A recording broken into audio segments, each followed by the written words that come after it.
चलिए बच्चों, question number 10 के बारे में बात करते हैं। Class 10th question number 10 exercise 8.1 का हमें गिवन है एक ट्रायंगल है पी क्यू आर, जिसमें क्यू एंगल को 90 डिग्री बोला गया है। फिर इन्होंने कहा दो लेंथों को जोड़ के 25 आएगा, एक लेंथ 5 है।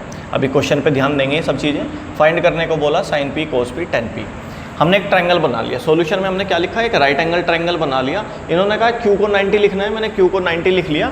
बाकी के जो पी और आर है वो आप एक्यूट एंगल कहीं भी लिख सकते हैं, बस 90 डिग्री पे आपको क्यू लिखना है। इन्होंने बोला है कि पी क्यू को 5 लिखना है, मैंने पी क्यू को 5 लिख दिया।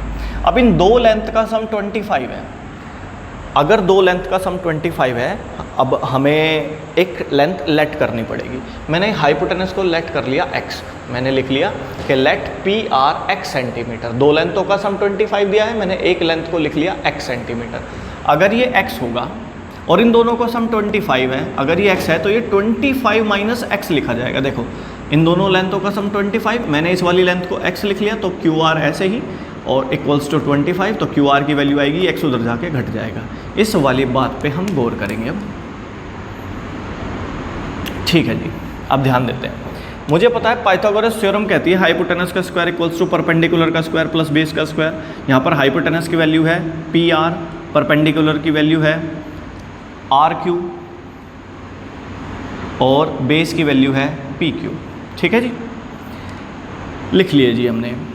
इसकी वैल्यू एक्स लेट कर रखी है हमने, ये वाली वैल्यू उन्होंने, ये वाली value R Q R Q R Q R Q R Q R Q यहाँ पे लिखना है, मैंने सॉरी उल्टा लिख दिया। आर क्यू की value 25 minus X, P Q की वैल्यू 5, इनकी स्क्वायरिंग लिख दी।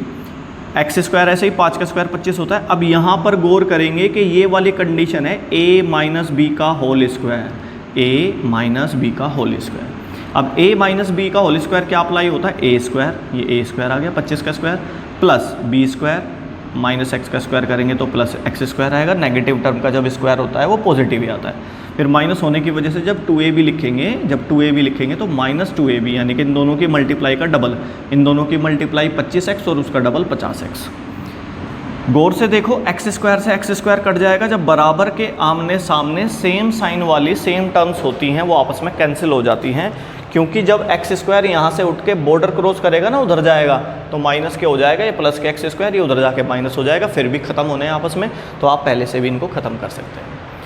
अगर बराबर बीच में बराबर का साइन होता है, दोनों तरफ same sign same condition same terms होती हैं, तो वो आपस में कैंसिल हो जाती हैं, क्योंकि बराबर से इधर आके वो अपोजिट होने की वजह से फिर भी कैंसिल होंगी।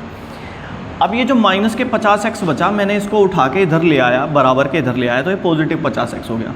25 और 625 जुड़ के 650 हो गया। 50 इंटू में लिखा हुआ है, इंटू वाली टर्म डिवाइड में चली जाएगी और 50 से मैं जब 650 को डिवाइड करूँगा, 0 से 0 गई, 5 से इसको डिवाइड करेंगे, 5 एकम 5, 5 से 15, तो x की वैल्यू आ गई 13। ये आ जाएगा आपका 13 सेंटीमीटर।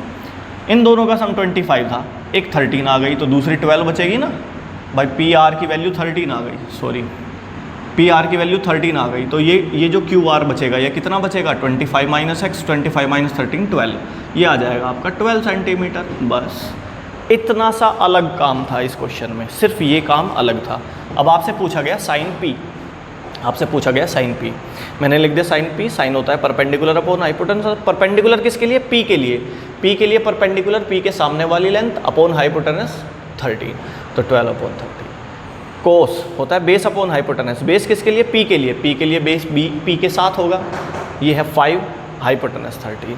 फिर पूछा टेन पी, टेन होता है परपेंडिकुलर अपॉन बेस, पर परपेंडिकुलर पी के लिए, बेस भी पी के लिए, परपेंडिकुलर पी के लिए परपेंडिकुलर 12, बेस पी के लिए 5, 12/5। This is your answer.